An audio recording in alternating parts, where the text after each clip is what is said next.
Okay, NAL 2022 season, stage number 1, play day number 2 recap. So the previous one was really long. I asked how people felt about that. Not very many people commented, but a few people did express that they enjoyed the long form thing. Maybe I'll do more of that in the future, but I'm going to try this out in a much snappier way. It might get better reception generally, and it's also much easier for me if I can do it quickly.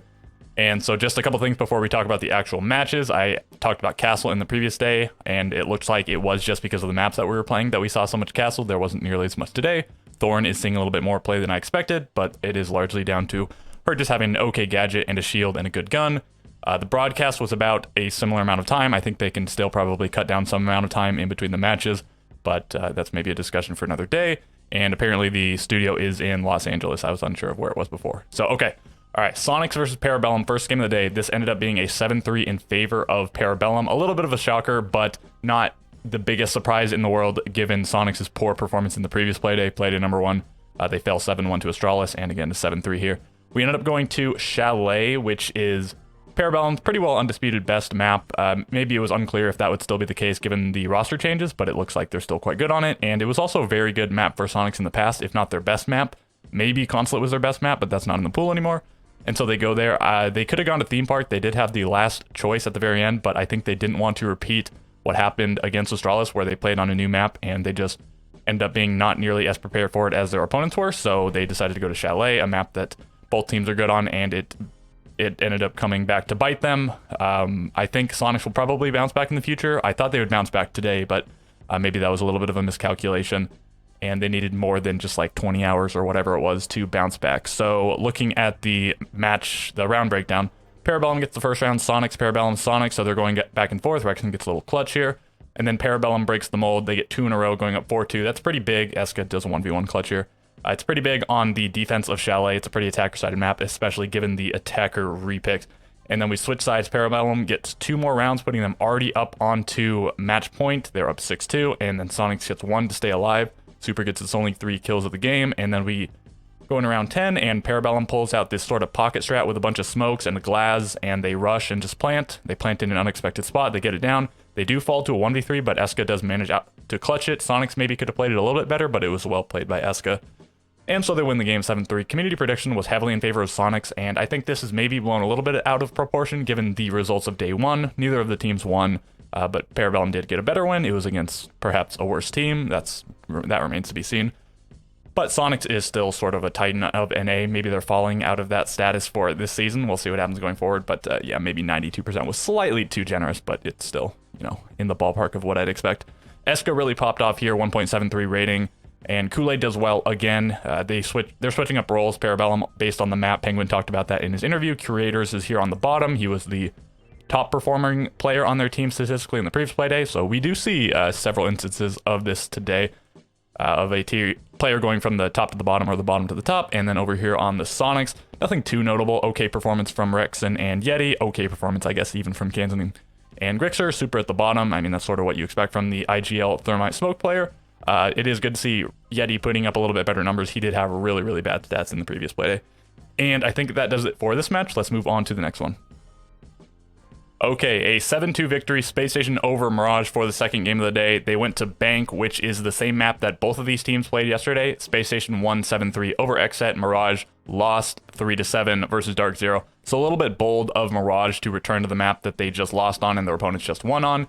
But maybe this is one of the only maps that they feel especially comfortable on. This is a roster that hasn't been together for very long. They only finalized it, I think, just a few weeks ago, and Space Station is a roster that has been together for several months, and some of the players on the team have been playing together for years and years. So indeed, we do go to Bank, and Space Station looked good on it again, just like they did versus Xset. Even more dominant scoreline. This is the second most dominant scoreline we've seen in the first 2 play days. Of course, there was a 7-1, and so this is the only 7-2, making it the second most dominant. But it is the most dominant community prediction, 97%. We've seen several pretty skewed in favor of one team, but none so skewed as this one.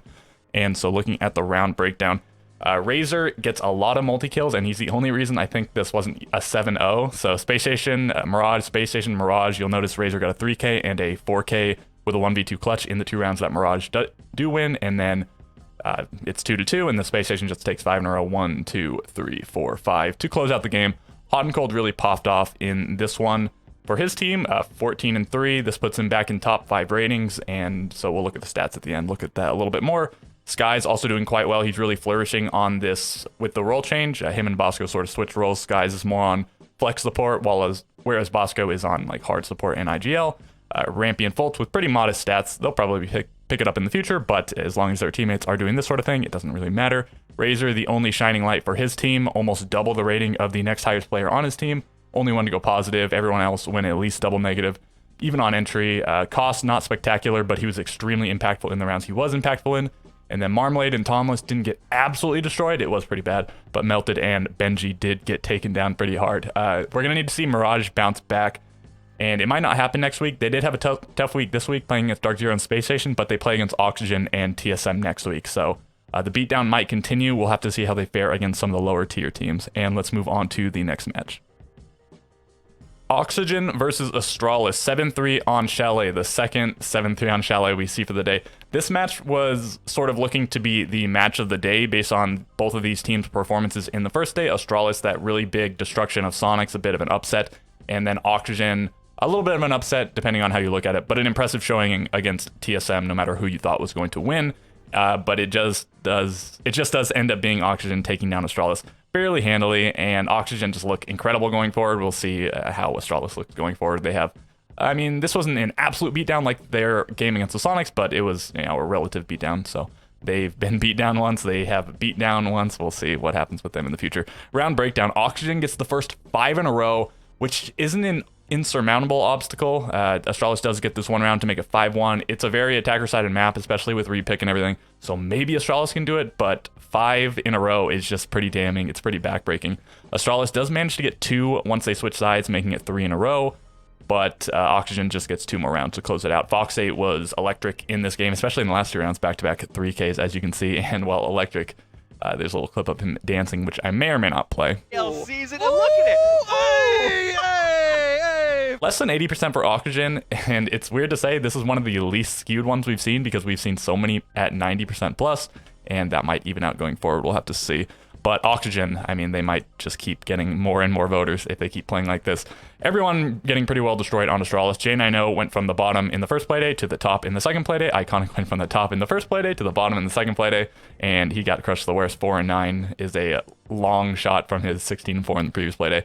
Boxe was, I don't know, the 3rd or 4th on Auction. He's here at the top. Laxing was the top performer, and Newers was the 2nd top performer for Auction. Now here they are at the bottom and the second bottom, so we keep seeing more of that switch up, and Vertical, another standout for Oxygen, and Dream even too. He was their very bottom performer in the first play, and now he's doing quite well, even playing the hard breach and smoke on defense.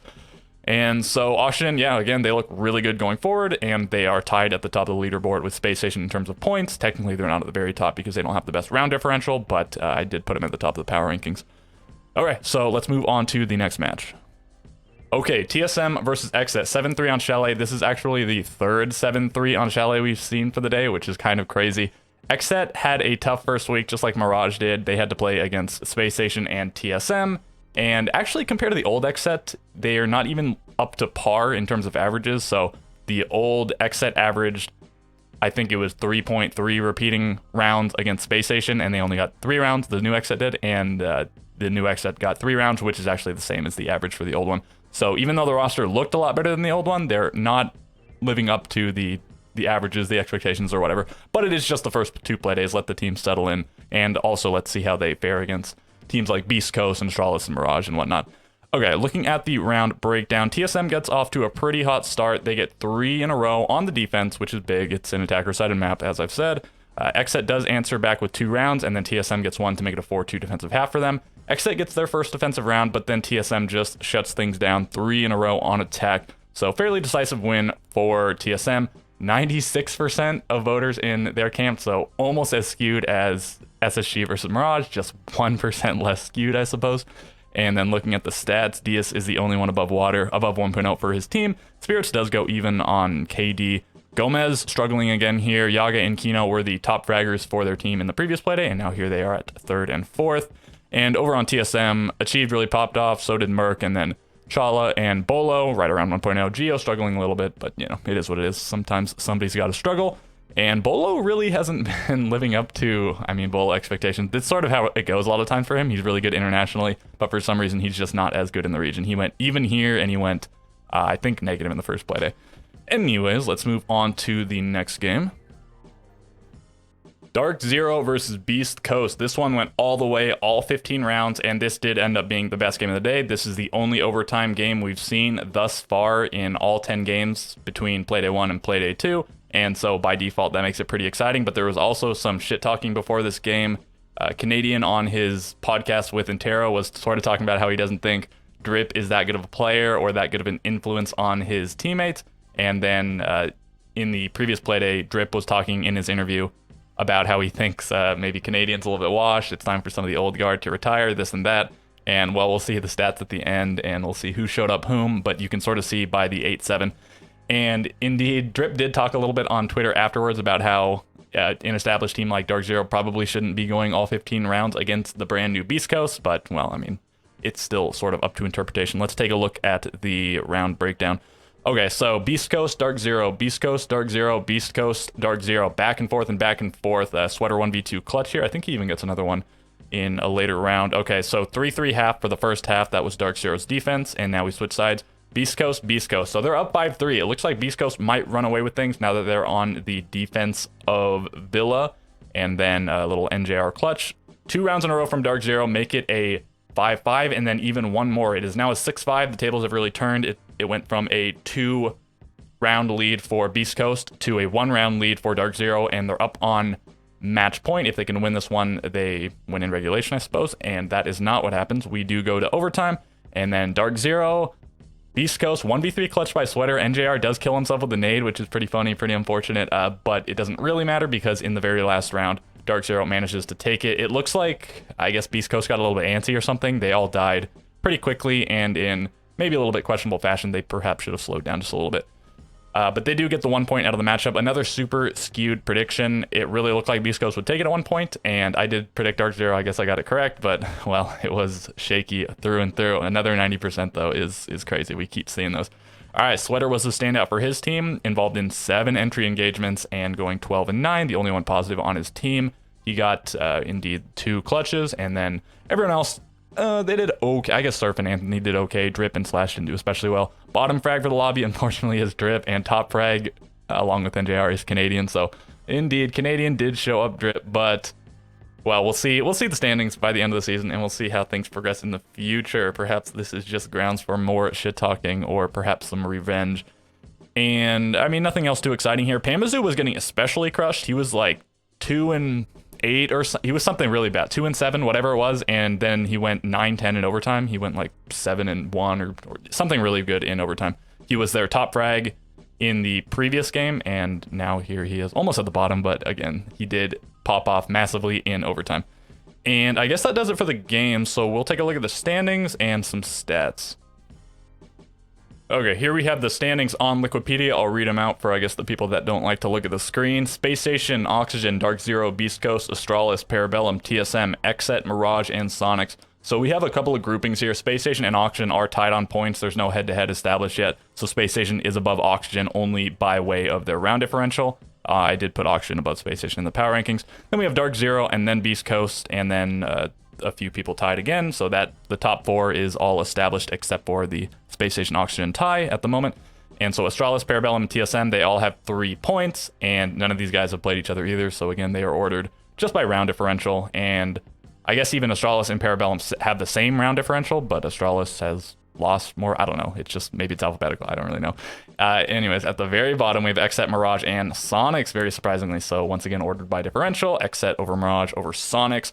Xset and Mirage are the 2 teams left that need to prove themselves. Sonics, I suppose they need to prove themselves in this season, but they have done so in previous seasons. And so, I imagine they'll bounce back, but it's unclear if Xset or Mirage will ever going to win. But, probably they'll get something. Maybe it'll be an overtime win, and maybe Xset will be really good. I think a lot of people think that Xset will fare quite well once they get to play some of the non-top tier teams. Mirage is indeed the weakest looking team at the moment, but it still seems like any team could potentially bounce back, get a few surprise wins, or maybe even just improve over the course of the season and make some of their future wins not so surprising. And so not terribly exciting for the standings just yet. Only 2 play days under our belts. So let's just take a look at the stats and then we'll call it a day. Maybe in the future we'll look more at the full stats, but since it's just been 2 play days, we'll just look at the leaderboards here. So top 5 for rating, we have Foxay, Vertical, Iconic, Skies, and Hot and Cold. Only players from 3 different teams, and 4 of the players are from the top 2 teams, Oxygen and Space Station. Foxay, he had more of a modest rating in the first day, but he really popped off in the second day, putting him at the very top. And Vertical also did well on that second day, putting him here. Laxing probably would be up here if he didn't have such an abysmal second play day, because he had a very good first play day, but regardless, I'm sure he's perfectly happy being flawless on points. Anyways, Iconic had a really good play day 1 performance, but not so good the second play day, so he fell down a little bit here. If he had at all better of a performance in the second day, he'd probably still be number 1. And then Skies and Hot and Cold actually tied on rating with each other and Iconic, so it is sort of a tight affair. Hot and Cold and Vertical were, if I remember right, the top 2 players in stage 3 rankings, so I mean maybe they're just going to work their way back to the top. They both had kind of slowish first play days, but really good second play days, so maybe they're just took a little bit to warm up and they're right on their way back to the top. KD, we have NJR, Foxay, Vertical, Hot and Cold, Canadian. So Canadian on here, which is a bit unusual. And NJR not on the rating, but doing quite well. He's, oh, let me just look. He's probably, yeah, he's 7th place on rating here, so just outside of that top 5. And Hot and Cold, Vertical, Foxay, they're all in the top rating as well. And okay, entries, surprisingly, maybe surprisingly, Surf on the top here, achieved, Newers, Skies, Wimpy, so only 1 player, Skies, overlapping. And it is sort of surprising to see Skies positive on entry. That's not so much his role. And then Cost, Laxing does remain on top along with Vertical, and then Grixer, Wimpy, Kool-Aid. Grixer, not the best stats by his standards thus far, but a very good cost. And then Wimpy and Kool-Aid, you know, nice 82%. Clutches, only Eska and Sweater have managed to get 2, and then I suppose several players probably are on 1. Not very interesting. The most planting team thus far is Space Station, and now it is Bosco, their primary planter. And then we have Dream, Kool-Aid, and Eclipse on 3, and then Super and maybe some other people on 2 plants. And I guess, I mean, that's going to do it for the video, so feel free to leave me a comment, a like, a subscription, whatever you got to do. It is appreciated, and I suppose I'll keep going with the play of the day thing, so we'll roll out with that, and I will catch you guys in the next video. But he's got the first. Here comes Kool-Aid getting that one down. If he can get it down in time, this one could open up in their favor, and here they come. The first smoke goes down, and Crater's on the coverage. The second smoke goes in all the way deep, and Kool-Aid, he's not planting default, he's planting all the way in the site, and Sonics have no idea. Penguin gets the Claymore kill to shut down Rexon, but Yeti, he storms back and gets a kill. Grixer claps Creators, Eska gets 1, but it is all up to him now because Kansan has taken down his remaining teammate. He does have eyes on that diffuser from above, but Sonics have 2 players, and if they play this well, they should be able to get this done. Super has been down, though, unrecoverable at this point. Just kidding, he's going to be picked back up just in the nick of time. But Sonics do have to get a move on. They've got 20 seconds, and Eska has this angle all the way from above on the balcony here in Fireplace Hall, looking to secure this angle and secure this round. Downs Yeti, there's 1, and he only has a couple seconds left to burn. Sonics are out of time. They're not on the diffuser, and it's the round. Eska takes it, gets the triple, and that is the map. Wow.